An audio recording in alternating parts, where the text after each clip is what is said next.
What up, everybody? It's Trevelli bringing you another video, and today we're breaking down why I believe the Miami Heat are going to beat either the Nuggets or the Lakers in the NBA Finals, and I'm going to give you a couple reasons right now to support my claim. So let's just get right into it. First of all, the Heat are 10-1 in the bubble playoffs right now. We're 10-0 when games don't go to overtime. So if it doesn't go to overtime, there's like a 0% chance that a team is going to beat us. It's going to take overtime. So just right off the bat, that's pretty crazy.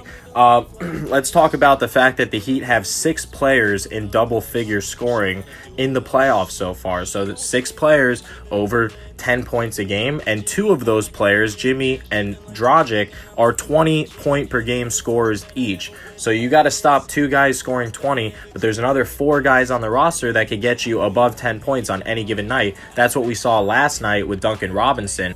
In the first game, it was Dragic. In the third game, it could be Kelly Olynyk. You never really know with this team. There's so many players across the roster that can just jump out and get you 25 on any given night, which is a real matchup nightmare for opposing coaches trying to game plan. Let's say against Dragic or Butler, no problem, we're just going to go with Hero, or let's say Kendrick Nunn, or let's say Duncan Robinson or Crowder. There's just so many options. Bam.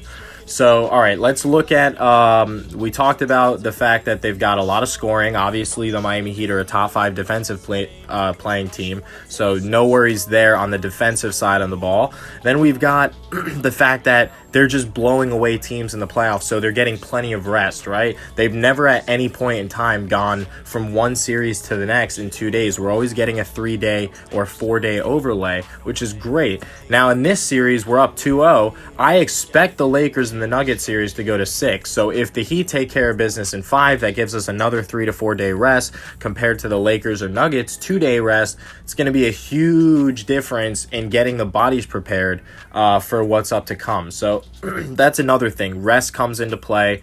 The offense for the Miami Heat, really hard to stop. They spread the ball. You got the defense, almost impossible to defeat because Spoelstra is just going to game plan around your 2 best players, play zone, boxing, whatever the case may be, man-to-man sometimes. He'll just switch it up and ask for the most intensity that you've ever seen from a team. That's what Miami Heat culture is all about. When you talk about culture, you're talking about Pat Riley being a coach, now a GM, overlooking the entire scenario, handpicking Spoelstra for this job, and he has gotten everybody to buy into what he's selling, which is hard work, defense, spread the ball. You know that's the Spoelstra way. I mean, he doesn't care about a box score. If Jimmy scores 14 like he did in the last game, Spoelstra is still going to clap because he saw that steal at the end of the game and he got a hard-on for it. So that's just the way things are. Now, we got to talk about matchups because that's the main thing when talking about the next round. Obviously, competition continues to get harder. The Boston Celtics are no cakewalk, and obviously things could turn around, but I'm just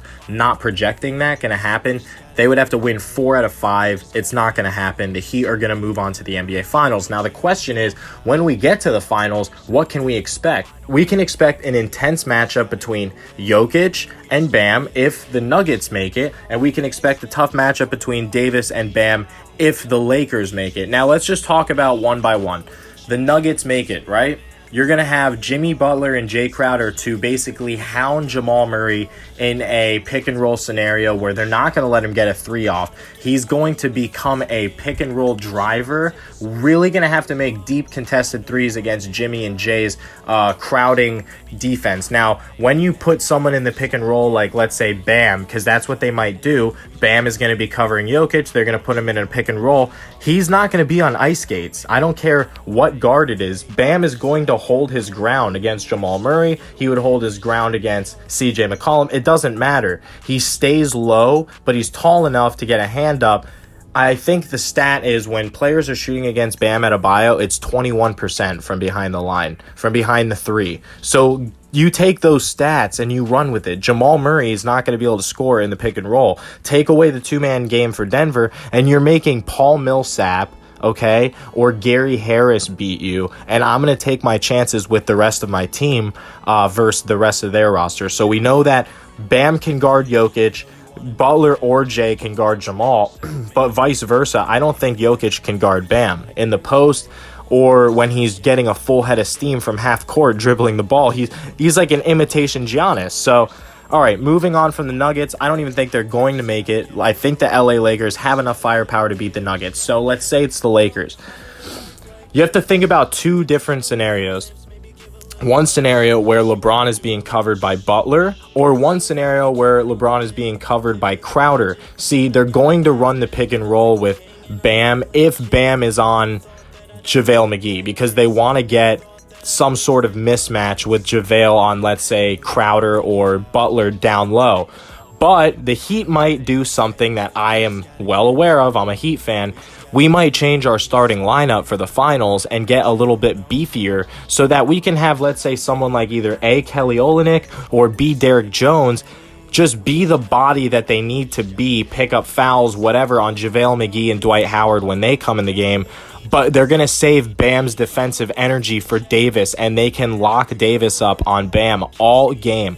I'm not saying he can stop Anthony Davis, but I don't think Davis would have more than 30 points one time in a 7-game series where Bam is locked and loaded on him. Now, if they run the pick and roll with Bam, I also take my chances with Crowder on Davis. Very sturdy, taller wing player that can really just get up and guard without committing stupid fouls. I really like our chances there. Now, who's going to guard LeBron? It's going to be a steady, fast diet between Jay Crowder, Iguodala, and Jimmy Butler. So no life is going to be easy for Anthony Davis or LeBron if they do make it. And then you have to just look at the other matchups. Dragic is going to absolutely dispose of Caldwell Pope.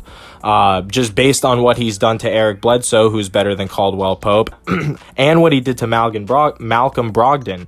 So you can look at the overall pieces here, okay? Bam has a pretty tough matchup either way you slice it, but defensively is going to be fine. Dragic has a great matchup. Butler is going to do his job either against A, Danny Green, or B, LeBron James the best that he can. You're going to get that 100% intensity. You also have Jay Crowder, who's also a solid defender. Now, if they switch in Derek Jones or Kelly Olynyk, I like our chances defending JaVale or Dwight Howard with either one of those for 6 minutes at a time. It's not like the offense is going to run through JaVale anyways. So that's why I genuinely believe the Miami Heat have a overwhelmingly good chance to win the NBA Finals this year. In the bubble where there's no advantage of playing at home, the Miami Heat have taken that opportunity and just ran straight to the finals with it. And I mean that. They're going to take care of the rest of the Celtics series, get some rest, and then watch. I'll make an update on this video in a week from now when we're waiting for the winner of the Nuggets-Lakers, and we'll talk about this again. So anyways, that's it for today, guys.